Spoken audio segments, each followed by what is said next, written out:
Actually कायदा है कि डंपिंग ग्राउंड ऐसा कोई चीज ही नहीं है। लैंडफिल जो है इसमें आपको सिर्फ सूखा कचरा प्रोसेस करके डालना है। यहाँ पे ओला सूखा दोनों, अभी कोणार्क एनवायरो को जो कॉन्ट्रैक्ट दिया है वो जीरो गार्बेज का कॉन्ट्रैक्ट है, ओला सूखा सेपरेट करके उसको पहुंचाना है, लेकिन वो नहीं हो रहा है। कोणार्क एनवायरो भी ये काम कर रहा है कि नहीं, ये भी हम उसका ध्यान रखेंगे।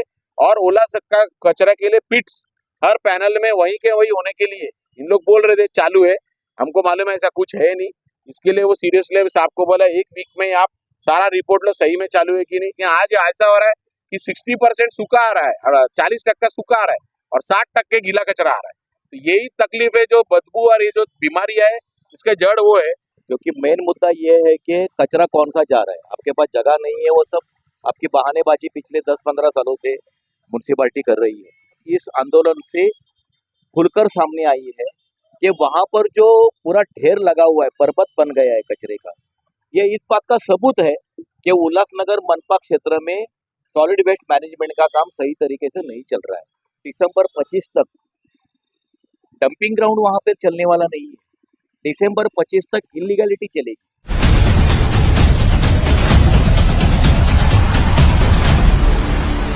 देखिए हमारा जो आंदोलन था वो बेसिकली ये था कि जनता को जागरूक करना कि क्या हो रहा है, क्योंकि ये जो डंपिंग का विषय है इसमें अनेक आंदोलन हुए, सब लोगों ने अपने अपने तरह से आंदोलन किया, लेकिन हर बार कुछ ना कुछ अलग सुनाई देता था। 2 महीने में होएगा, 4 महीने में होएगा, 6 महीने में होएगा, कहाँ होएगा कहाँ नहीं होएगा, वहां की स्टेटस क्या है, कोई क्लैरिटी नहीं थी।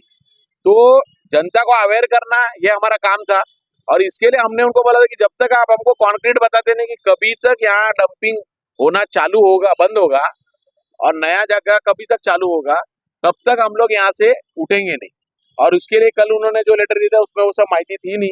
और दूसरा हमारा जो मुद्दा था कि वहां पे सही में क्या स्टेटस है प्लॉट का, सही में प्लॉट, क्योंकि लास्ट टाइम उसाटने का प्लॉट में भी यही कहा गया था हो चुका है, कंपाउंड बन गया है, एक्विजिशन हुआ है, लेकिन वो प्लॉट भी बाद में लोगों के विरुद्ध चला गया। तो ये भी प्लॉट का ये स्टेटस है क्या। तो फाइनली आज अभी जो गवस साहब जो है एडिशनल कमिश्नर और मनीष शिवरे जी, गणेश शिल्पी जी, वो सब आए थे और हमने लगभग जो बोला था कि इस तरह से हमको लिख के चाहिए, उस तरह से उन्होंने मांगनी पूरी की है। उसमें एक अच्छी खबर ये नहीं है, ये अच्छी खबर नहीं है कि उन्होंने कहा है कि दिसंबर 2025 तक जो अल्टरनेटिव जगह है वहां पे काम पूरा हो गया है ना, लगभग अगले साल के एंड तक ये डंपिंग चालू रहेगा। अगर नागरिकों को समझने के लिए सिंपल भाषा में बोलो तो 1 साल 1.25 साल तो अभी जो लोगों ने बोला है कि काय को पूछो काम हो चुका है या क्या हो चुका है, तो अभी ये तो इन लोग ने रिटर्न में दिया है कि 2025 हो सकता है। तो अभी हमारी यही लड़ाई है कि 2025 के भी आगे नहीं जाए और उससे पीछे कितने में कम कर सके, इसके लिए फॉलोअप हमको कंटिन्यूसली कर रहा है। दूसरा जो विषय था उसमें उस सही में वहाँ प्लॉट की क्या स्टेटस है, तो उन्होंने हमको ये सारे उस प्लॉट के फोटोग्राफ जो है, उधर कंपाउंड बन रहा है, उधर क्या है, ये सारे उन्होंने डिटेल्स दिए है। 8 एकड़ जगह जो है वो अंबरनाथ में लिया है, बदलापुर में सॉरी, और उसके मतलब उसका लेवलिंग हो चुका है, कंपाउंड हो चुका है, यानी काम चल रहा है ये है। और हम लोगों ने फिर भी मांग किए तो बोले आप एक्चुअल विजिट के लिए कांग्रेस का शिष्टमंडल जाएगा और विजिट देखेगा।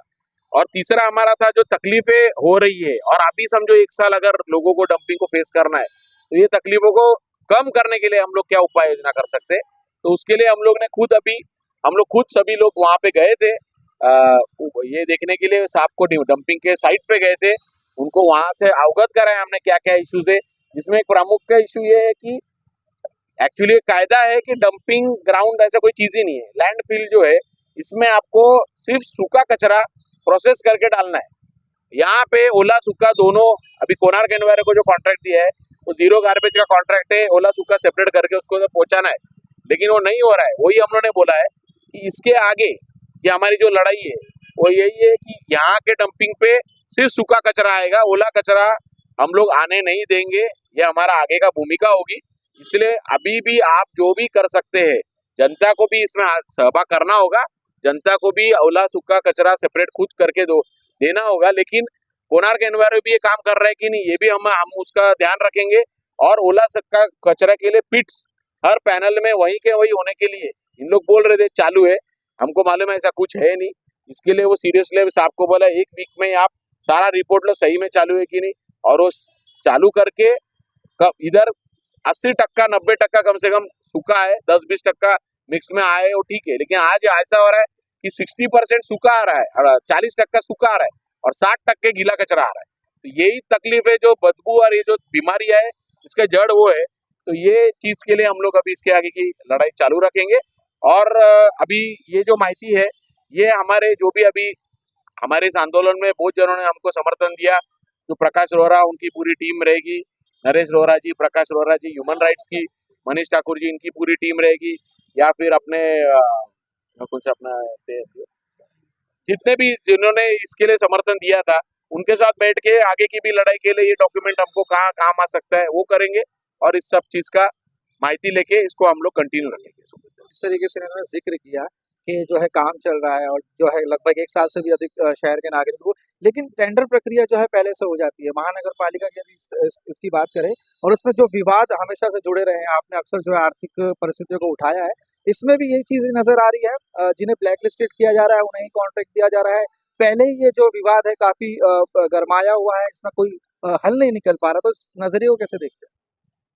एक तो जो टेंडरिंग प्रोसेस और बाकी लैंड पे क्या सिचुएशन है, तो ये पूरे प्रोजेक्ट के बारे में मुझे कोई भी प्राइमरी जानकारी मेरे पास नहीं है, तो मैं उसके ऊपर टिप्पणी नहीं करूँगा। लेकिन एक बात को यहाँ पर जरूर जिक्र करूँगा कि एक तो रोहित जी ने जो लड़ाई शुरू की है उसके पहले स्टेज पे सफलता के वो पहुँचे हैं, क्योंकि मेन मुद्दा ये है कि कचरा कौन सा जा रहा है, आपके पास जगह नहीं है, वो सब आपकी बहानेबाजी पिछले 10-15 सालों से म्यूनसिपाल्टी कर रही है। लेकिन जो गीला और सूखा का जो बात इन्होंने की है वो एक तो महत्वपूर्ण बात है, और दूसरा सबसे बड़ी बात इस आंदोलन से खुलकर सामने आई है कि वहां पर जो पूरा ढेर लगा हुआ है, पर्वत बन गया है कचरे का, ये इस बात का सबूत है कि उल्लासनगर मनपा क्षेत्र में सॉलिड वेस्ट मैनेजमेंट का काम सही तरीके से नहीं चल रहा है। क्योंकि अगर शहर के अंदर ही गीले कचरे को अगर दबा देते थे गार्डनों में, कुंडियों में, कहीं पर भी, शायद इसकी मात्रा कम हो जाती थी, और जो इन्होंने बात की कि ज़्यादा सूखा जाना चाहिए था वो हो जाता था, इतनी तकलीफ नहीं आती थी। एक आपको बात बताता हूँ, दिसंबर 25 तक डंपिंग ग्राउंड वहाँ पर चलने वाला नहीं है। दिसंबर 25 तक इलीगलिटी चलेगी। एक तो नेशनल ग्रीन ट्रिब्यूनल ने इनको 10 लाख का फाइन किया हुआ ये गुना के लिए, वो फाइन चलता रहेगा हर मंथ का, वो जो गुना है वो गुना चलता रहेगा।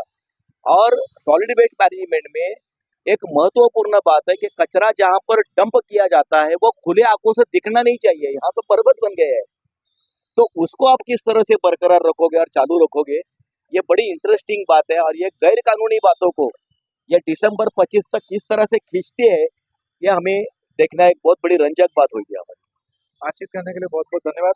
तो एक बार फिर से यदि बात करें तो आश्वासनों के साथ ये आंदोलन यहीं पे समाप्त होगा, लेकिन देखना ये होगा कि आने वाले समय में जिस तरीके से जो की बातें की जाती है उस पर किस तरीके का जो है फैसला सामने आता है। कुणाल कपूर, बोल इंडिया।